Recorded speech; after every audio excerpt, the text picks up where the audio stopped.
नमस्कार, आप देख रहे हैं 4 PM और मैं हूं आपके साथ सिमरन। दोस्तों, बीजेपी राज में जो हो जाए वही कम है। सरकार सत्ता में आने के बाद बीजेपी नेता इस कदर लोगों के जहन में नफरत भरने लगते हैं जिसकी कोई हद नहीं है। देश में बीजेपी राज से पहले शायद ही ऐसा कभी हुआ होगा जब इस तरह का नफरती बीज बोया गया हो, जिससे लोगों को नुकसान पहुंचा हो या देश की अखंडता पे सवाल उठे हों। लेकिन जब से बीजेपी की सरकार सत्ता में आई है, तब से कुछ ना कुछ ऐसा हो रहा है जिसकी पहले कल्पना नहीं की गई थी। खैर, अब बीजेपी की सरकार का तो सब कुछ मुमकिन है, तभी तो लोग बेखौफ के जो मन में आ रहा है वही कर रहे हैं, बिना किसी रोक टोक के। इसी बीच एक ऐसी खबर आई है जिसकी वजह से सियासी बवाल मचा हुआ है। इस मामले को लेकर विपक्ष से लेकर जनता तक आग बबूला है और ना सिर्फ असम की बीजेपी सरकार पे बल्कि केंद्र में बैठी मोदी सरकार पे भी जम के सवाल उठा रहे हैं। और सत्ता के नशे में चूर बीजेपी नेता इस मामले पे बोलने से कतरा रहे हैं, चुप्पी साधे हुए बैठे हैं। दरअसल आपको बता दूं कि असम के कछवार में जवाहरलाल नेहरू की मूर्ति को कुछ अज्ञात लोगों ने तोड़ दिया। सीसीटीवी में कैद हुई इस घटना से राजनीतिक बवाल जो है वो मच गया है। लोग इस घटना की आलोचना कर रहे हैं और इसमें शामिल लोगों के खिलाफ सख्त से सख्त कार्रवाई की मांग कर रहे हैं। पाइलापुल बाजार में हुई इस घटना में आज देश भर में चर्चा का ये विषय बन गई है, जहां अज्ञात लोगों ने एक एक्सकेवेटर मशीन की मदद से नेहरू जी की 10 फुट ऊंची मूर्ति को गिरा दिया। सुबह के समय जब लोग घूमने निकले तो उन्होंने मूर्ति को टूटा हुआ पाया। स्थानीय कांग्रेस नेता प्रदीप कुमार डे ने इसे लेकर बताया कि पहले पुलिस ने कहा कि मूर्ति खुद गिर गई, लेकिन सीसीटीवी फुटेज में साफ दिख रहा है कि कुछ लोग रात में मशीन से इसे तोड़ रहे थे। पुलिस ने इस मामले में FIR दर्ज की है। एक्सकेवेटर को जब्त कर लिया गया है और एक व्यक्ति को हिरासत में लिया गया है, जबकि ड्राइवर फरार है। जांच जारी है, लेकिन अभी तक अपराधियों की पहचान या मकसद जो है पता नहीं चल पाया है। प्रदीप कुमार जैन ने कहा कि मूर्ति 2000 में नेहरू कॉलेज के सामने लगाई गई थी, जो 1965 में बना था। उन्होंने कहा कि स्वर्गीय पूर्व केंद्रीय मंत्री संतोष मोहन देव और असम के पूर्व मंत्री दिनेश प्रसाद गोवाला भी मूर्ति लगाने के कार्यक्रम में शामिल हुए थे। उन्होंने कहा कि 1953 में उसी इलाके में नेहरू के नाम पर एक हाई स्कूल बनाया गया था। हमारे यहाँ पहले प्रधानमंत्री को सम्मान देने का एक शानदार कल्चर है। आप सबके भरोसे से हमने हमेशा मजबूत और सच्ची पत्रकारिता की है। चैनल को आप सबने सब्सक्राइब तो कर ही रखा है, हमारे चैनल को ज्वाइन भी कीजिए। हमारे चैनल के मेन पेज पे जाइए, जहां सब्सक्राइब लिखा होता है ठीक उसी के बगल में आपको ज्वाइन का विकल्प दिखेगा। ज्वाइन बटन पे क्लिक करके पेमेंट प्रोसेस पूरा होते ही आप हमारे सफर का मजबूत हिस्सा बन जाएंगे। कांग्रेस ने इस घटना पे FIR दर्ज कराई है। इस घटना ने राजनीतिक हलकों में हलचल मचा दी है।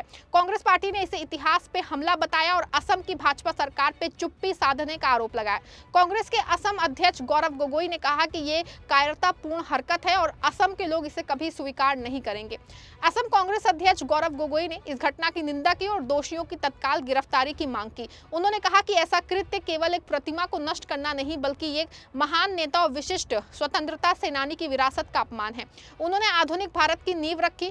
गोगोई ने कहा कि भले ही राजनीतिक विचारधारा में मतभेद हो सकते हैं, लेकिन इस तरह के अनैतिक कृत्यों के माध्यम से लोकतांत्रिक इतिहास को मिटाने का कोई भी प्रयास अस्वीकार्य है। बीजेपी सरकार पे बोला हमला। उन्होंने इस बात पे भी चिंता व्यक्त की है कि बीजेपी के कार्यक्रम में ऐसी शर्मनाक घटना घटने के बावजूद सरकार ने इस मामले पे चिंताजनक चुप्पी बनाए रखी है।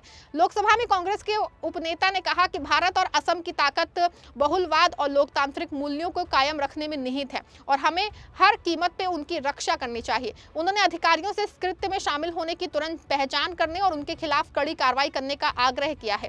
कांग्रेस के पूर्व जिलाध्यक्ष अभिजीत पॉल ने इस तोड़फोड़ की तुलना बांग्लादेश के founding president Sheikh Mujibur Rahman की मूर्ति को गिराने से की है। बता दूं आपको कि अगस्त 2024 में शेख हसीना के सत्ता से हटने के बाद मुजीबुर हुई थी। उन्होंने इस बात पे जोर दिया कि नेहरू एक फ्रीडम फाइटर थे जिन्होंने भारत का भविष्य बनाया।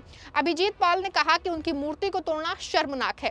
कुछ लोग नेहरू को उनके पॉलिटिकल विचारों की वजह से नापसंद करते हैं, लेकिन उनकी मूर्ति को तोड़ना मुझे याद दिलाता है कि शेख हसीना के गिरने के बाद बांग्लादेश के फादर की मूर्तियों को कैसे तोड़ा गया था।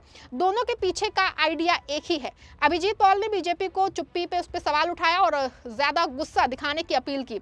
अभिजीत ने कहा कि यह इलाका बीजेपी विधायक कौशिक राय के चुनाव क्षेत्र में आता है। राय मंत्री हैं, लेकिन उन्होंने इसके खिलाफ एक शब्द नहीं नहीं कहा है। गौरतलब है दोस्तों कि छोटे छोटे मुद्दों को उठाने वाली बीजेपी सरकार और सीएम शर्मा इस मामले में चुप्पी साधे हैं। भाजपा सरकार की ओर से अभी तक कोई आधिकारिक बयान नहीं आया है, लेकिन पुलिस का कहना है कि वो मामले की गंभीरता से जांच कर रहे हैं। ये घटना ऐसे समय में हुई है जब देश में राजनीतिक तनाव बढ़ा है और विपक्षी दल अक्सर सत्ताधारी पार्टी पे ऐतिहासिक व्यक्तियों के सम्मान को नजरअंदाज करने का आरोप लगाते हैं।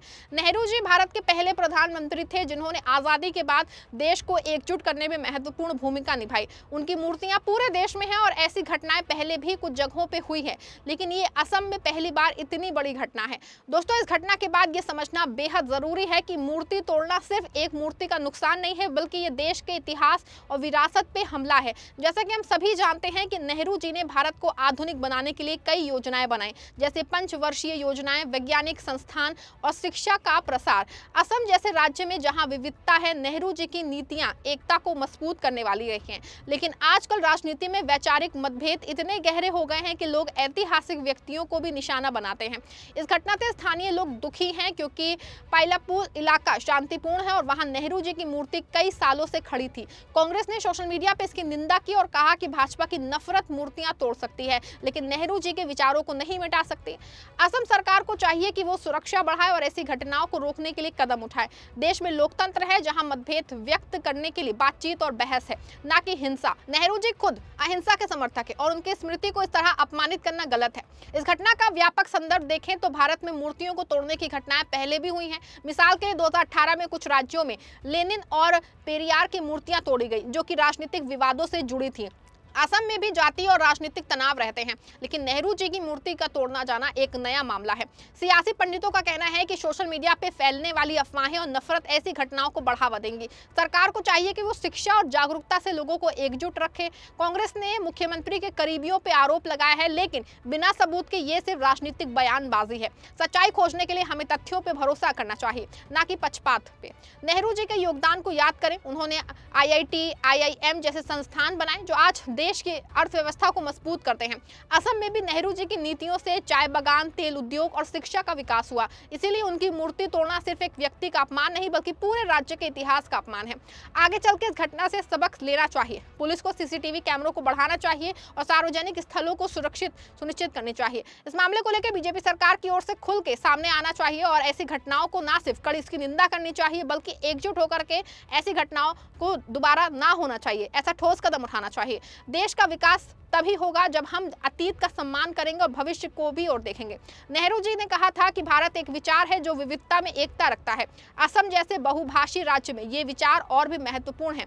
उम्मीद है कि जांच जल्दी पूरी होगी और दोषी पकड़े जाएंगे, ताकि ऐसी घटनाएं जो हैं वो दोबारा ना हो। कुल मिला के दोस्तों, ये घटना हमें सोचने में मजबूर करती है कि राजनीति में कितनी कड़वाहट आ गई है, लेकिन हमें इसे दूर करने की कोशिश करनी चाहिए।